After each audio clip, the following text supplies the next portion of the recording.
Welcome to the Marketing for the Culture podcast, powered by the African American Marketing Association. Each week, we'll bring you an insightful conversation from some of the best experts in our industry on how to advance our career. Join the collective of Black marketers across the world, advancing their brand as we work towards creating a collaborative community. Hey, good people. Welcome to the Marketing for the Culture podcast. I'm your host, Michelle Gomez, and today's special guest is Javon Wooden. Welcome to the show. How are you doing today? Hey, I'm doing well, Michelle. How are you? I'm doing good. So why don't you go ahead and tell the people about yourself? Absolutely. So I am Javon Wooden. First and foremost, I am someone of compassion. I love helping others, which is why I founded my organization to help people improve confidence, clarity, and cash flow, right? That's a big thing in our communities. So I'm all for it. And then I'm also a U.S. Army veteran, Bronze Star recipient, served in the Army 12 years reserves, did 3 tours overseas. So that's another component. Just wanted to help in a different way as my career wound down. Thank you for serving our country. So my pleasure. The thing that just stood out to me is when I said introduce yourself, you mentioned traits, characteristics about yourself, and not a title. So I'm very intrigued on how you crafted your pitch or how you were able to lead with that versus, title and all of the business and professional stuff. Yeah. That's a great question. I believe that titles are a part of us, but they aren't who we truly are. I like to lead with who I am, what I do, what my mission and values are. So I feel like that's very important in a pitch, because if we only did a title, everyone would sound the exact same. Yeah. I believe that if you give your traits and your qualities and what you want to stand for, it completely makes you memorable and makes you stand out. Okay. So speaking of title, you are the author of Own Your Kingdom. Yes. I like how you pulled that out. I love it. I've been doing this for a while. But what led you to write this book, and tell the people about the book? Absolutely. So the book was really, it's an action plan for success. I'm a person that has dealt with PTSD and severe depression over my lifetime. I didn't know what it was until I came back from a deployment, my last deployment actually in 2017 from Afghanistan. And I just hit a really, really dark time. I felt really detached from the world, didn't enjoy things I really used to enjoy. And I had called my sister one time, and this was it. I was like, man, I don't want to do this anymore. This sucks, all these things. And she said 2 words. She said, get help. And that gave me license, because as a young Black man, I never heard that. Get help. What? You looked at as weak. So that was the moment that I really realized that vulnerability is strength. And that's what I write about in this book. I talk about forgiving yourself. I talk about creating that, a 360 support system. I talk about creating an action plan for you to deal with adversities as they come, and not being reactive, but being proactive as you work on your mental health, your emotional health, so that you can be better and well-rounded in all ways. And that's really what Own Your Kingdom means, is having that triad of stability, right? Your physical, mental, and your spiritual. And when you have that triad, then you get that focus. When you have focus, you have clarity and you have purpose. And that means you have that goal in your sights. So it just makes it a lot easier to be able to be effective, efficient, and happy in your life. And you also do coaching around this as well. Is that correct? Can you go into some of your coaching stuff? Absolutely. So I mentioned earlier that I help people increase confidence, clarity, and cash flow, right? And that's a big part of it. A lot of what we do as entrepreneurs, as business leaders, as owners, and just as people, it really starts in the mind, right? Mindset is everything. We hear it all the time. And my saying is, control your mindset, control your destiny. So the first thing we do is identify the root causes, the blocks. What is causing you that anxiety when you try to get on that stage? What happens when you look to start that business where you can only hit a certain revenue dollar amount? What happens when you go to hire someone, when you try to have to delegate and you just feel like you can't relinquish control? So we really go do a lot of exercises to help you get that introspection so that you can move forward. Because if you have that block, you end up self-sabotaging and not even knowing why. So we really want to get real about that conversation. And that's really what this book is all about. It comes with a workbook. There's like probably 100-something pages of exercises that it comes with. And I wanted to do that intentionally because it's things that help me. You know, you have things like writing a contract to yourself that we love to promise someone else something and make sure that we do it, even if it hurts us. But when it comes to our own, ourselves and making those promises to us, we tend to let ourselves down easy, right? So I wanted to make it where we treat ourselves like our best friend, right? We have those talks. We're positively cheering ourselves on. We're bigging ourselves up. We're believing that we can do these things. We're sharing our accomplishments. We're celebrating these wins. Those are all things we do with other people. It's time to do it for ourselves. I love it. I mean, you saying writing a contract to yourself, I feel like that's something I might need to revisit during this time of my life. Because I've done that type of work before. I've written contracts to myself, checks to myself, as far as like, I want to get paid this amount and I'm writing the check out and I'm listing the name of the clients I want to work with. And all of that stuff works. It really, really works. And it holds you accountable. Similar to a vision board, if you put it in your vicinity so you can see it every day or on a regular basis. Okay. Absolutely. So I'm excited. We met, I think maybe a year or 2 years ago. It was about 2 years, almost 2 years ago now. Almost 2 years. A mutual friend, Joy Allen, had an event and we connected. I purchased your book. Fast forward, I've been following your journey online. And excited to see that you will be speaking at the Marketing for the Culture Summit. So you're going to be on the PR and marketing panel. So my question to you is, what is OPP? Absolutely. Well, first and foremost, I'm honored that I was selected to speak on this panel. Thank you so much for this opportunity. I think marketing for the culture is an amazing thing. You don't see it often, and I'm glad you created this platform. So I want to make sure I give you them flowers, right, while we're right here, because you deserve them.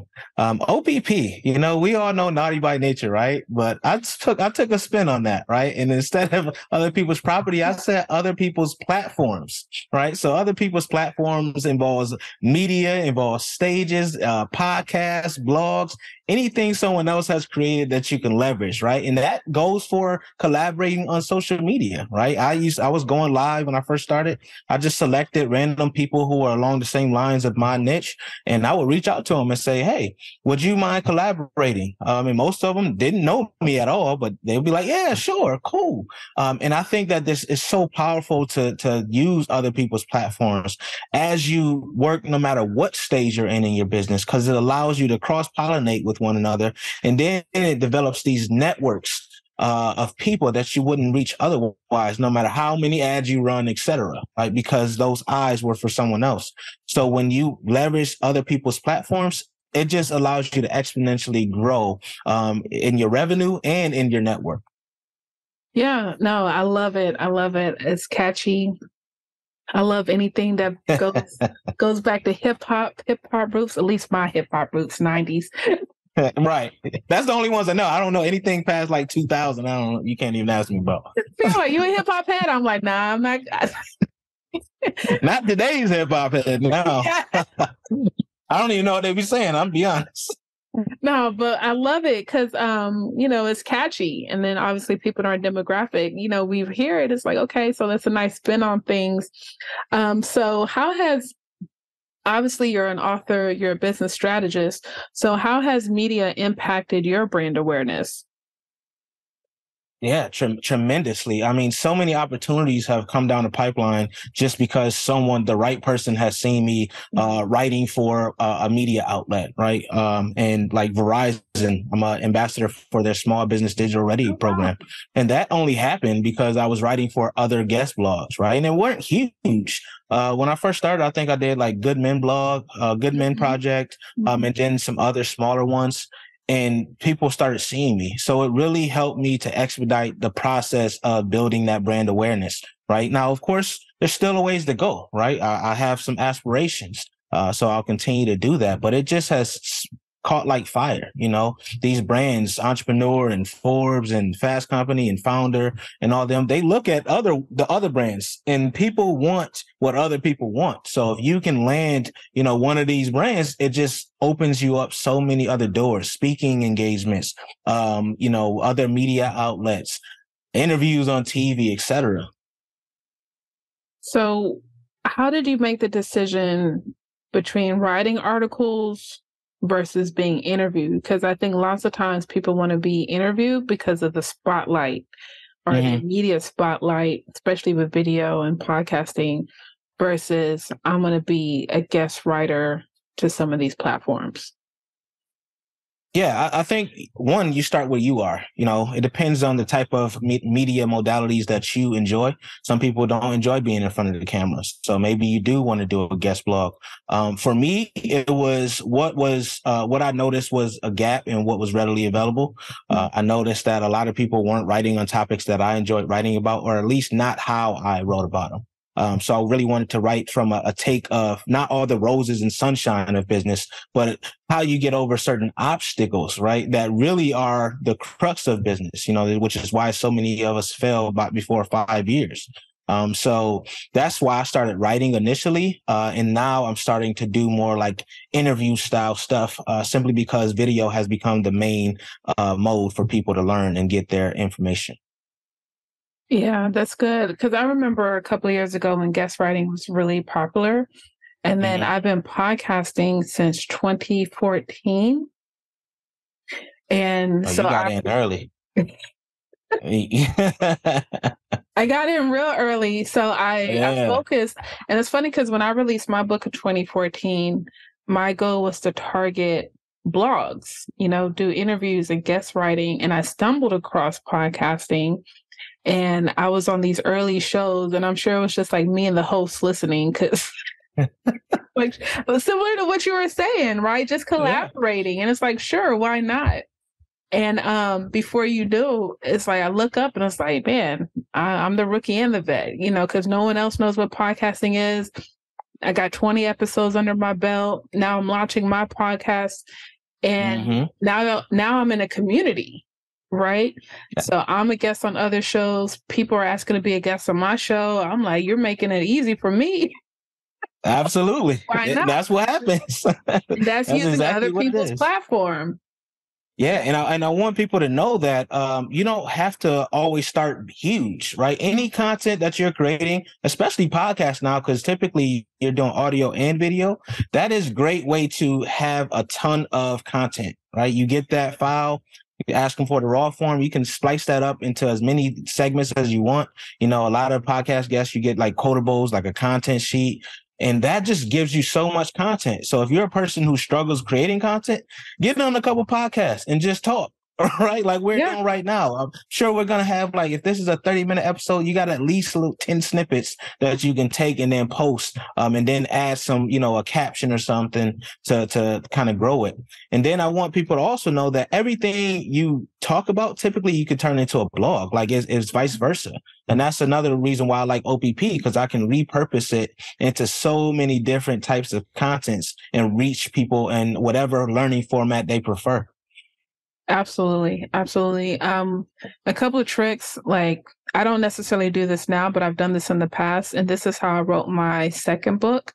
Once I did so many podcast interviews, when I was a guest on someone else's show, I took those interviews, I submitted them to rev.com. I got those transcripts, got a marker, highlighted everything. Okay, what's the tweetable? What's the quotable? Right? Or maybe something sparked an idea, and then I wrote about it, and then eventually I compiled and wrote my second book, and even some other books. So just absolutely, yeah. Tim Ferriss had a whole book of just interviews he did, and just having different people, their quotes and stuff, and the lessons he learned. I mean, you literally can create an infinite amount of content from doing this. Yeah. All right. So, okay, I know I'm an expert.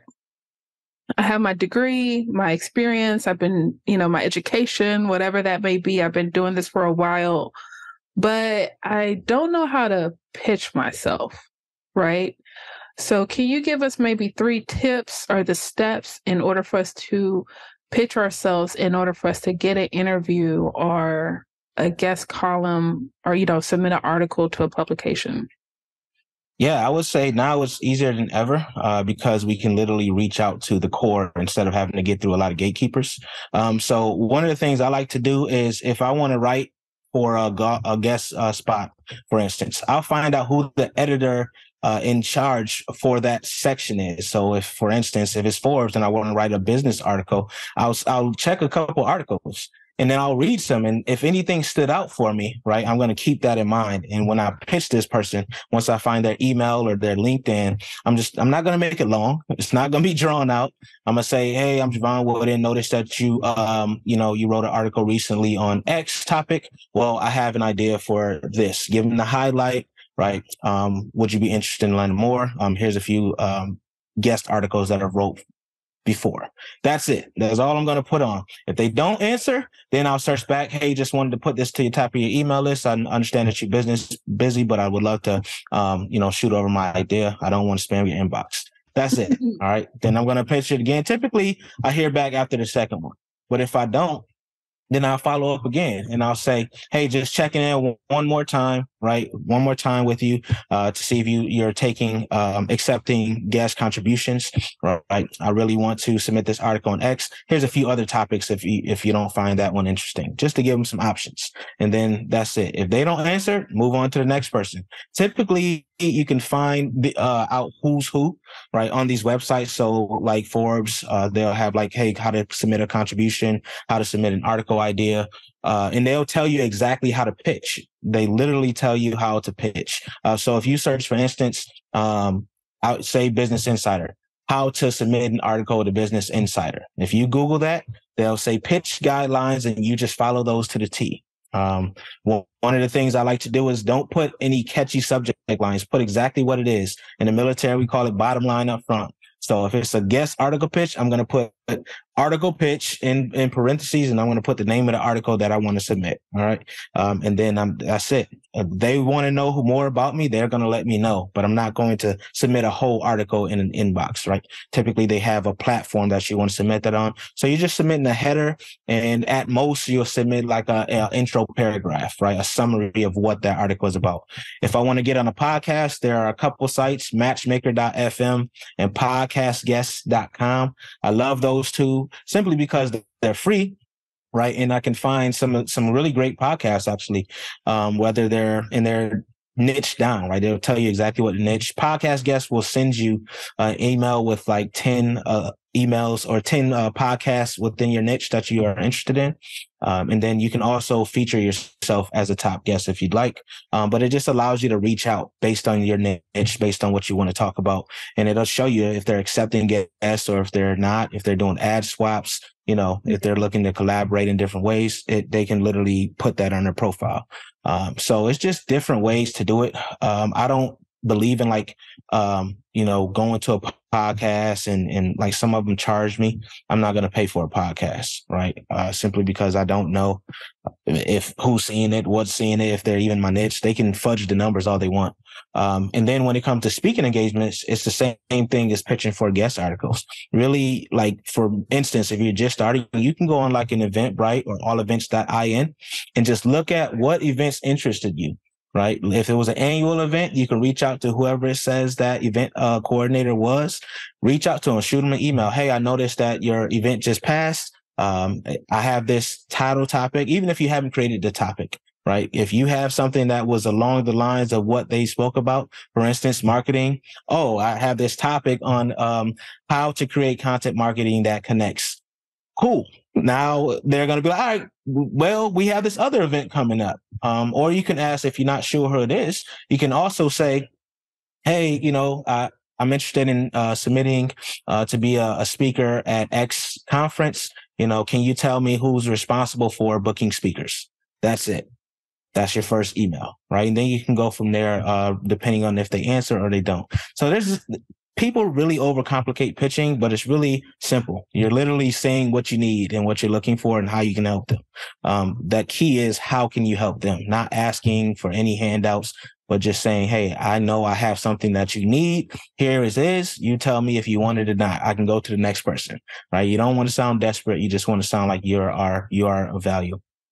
Yeah, of course. I love it. And can you share maybe your success stories or client success stories on how this type of brand awareness, media attention has, I guess, generated more money in your business? Yeah, absolutely. I mean, for me, it skyrocketed me because, I wasn't, when I first started, it was rough, doing a lot of outreach and stuff. And then, I found just started writing and getting on podcasts. And actually my first few clients came from guest writing, and now that I'm in the Forbes Coaches Council, it has probably 3x my revenue at this stage, simply because people see, oh, you wrote for these articles. Oh, that was very interesting. And then what happens is people read it and they'll share it on like a LinkedIn or Twitter, and they'll tag me. So now other people are seeing me, right? So it just really makes you be looked at as a thought leader. And then it gets me on stages. I was just booked for a speaking engagement in October for a women in construction conference due to that. So it just really helps you to get your brand out there. And then what I can do is, once I get that article out there, I can then take it after about 2 weeks or so, post it on my website and say, as seen as in Forbes, as seen as on Entrepreneur. So it really adds that credibility there as well. No, I may not get credit from an SEO perspective, but I get credit from the visitors that see my site. So it just helps you in so many different ways. Okay. All right. And can you go into details on how you became a part of Forbes Coaches Council? Yeah. So Forbes Coaches Council, if you're a business, so they have a bunch of different councils, but I'm in the Coaches Council. And as a business, you have to hit $500,000 in net revenue and annually. Or I think if you're an executive coach, you have to have 3 years executive coaching experience. And then there's some other ways you can do it if you run a business. I think you have to generate $1 million if you are a part of another company. But that's pretty much it. And then there's a membership fee you pay to maintain status. Okay. So if you're curious out there you have it, people. I'm always straight up. Straight up. That's it. All right. So as we stated, we mentioned the Marketing for the Culture Summit coming up Thursday, June 1st. What are you most excited about for the event? I'm excited most that is for the culture. just to keep it real. For real, because we're getting it from that perspective. I love that it's from that perspective, because so many of us are first generation entrepreneurs, people who have just figured it out on our own. We've made a lot of mistakes, and I'm excited that we can prevent some of our own people from making those same mistakes, and we're giving them the game. We're open. There's no questions that we're not willing to answer, right? We're not charging you thousands of dollars for just because of some people's names. It's all value, and I'm excited about that. Yeah, thank you. That's definitely something that's really important to me, where accessibility and pricing, where have to charge enough that it's right and it's tangible from a business perspective and a consumer perspective, but also want it to be accessible for the majority of the people as well. So thanks for mentioning that. Absolutely. So, conference, what else do you have going on? How can people find you? All that good stuff. Absolutely. So I have my own podcast, right? Design Your Life in Business, which Michelle is a guest on there. So look out for her episode. So that's coming out. Actually, it will be out by the time of this drops. And also writing another book on my 5 Why framework, the framework that I use in my coaching and consulting. So that'll come out by the end of this year or early next year. So that's going to be a very detailed, in-depth, step-by-step roadmap of how to grow a service-based business. And then I also have my community, the Design Your Life in Business Club. You can go there, designyourlifeinbusiness.club, and just sign up and register. And I'll even create a special link so people can get something off because they listen to this show. And you can find me at livenotloathe.com. That's LIVENOTLOATHE.com. and I'm on all social platforms with the same name. Yeah. So we'll definitely have those links in the show notes so you can check out Javon and all of the work that he's doing. Incredible work. But more importantly, you can buy a ticket and come see him at the Marketing for the Culture Summit, June 1st. Come through. We'll see you there. Listen, he already laid out the roadmap. So if you got this in a 30-minute podcast interview, like, what are you going to get on a 45-minute panel? Come on now. Y'all come through. Get your tickets. Summit. But I appreciate you. Once again, it's been a pleasure watching your growth over the past couple of years in business. I know we'll keep growing and collaborating with one another. So I'm grateful. So once again, thank you for being a guest. Thank you for listening to the Marketing for the Culture podcast and attending the summit. I'm going to thank you in advance. And remember, I believe in you. Thank you for listening to Marketing for the Culture podcast. If you haven't already, please subscribe, whether it's on Apple, Google, Spotify, or your favorite podcast platform. And of course, our videos are on YouTube. If you have a moment, feel free to give us a rate, review, or just comment. We appreciate our sponsors for their continuous support. Also, if you're interested in learning more about our sponsors or becoming a member of the African American Marketing Association, visit aa-ma.org.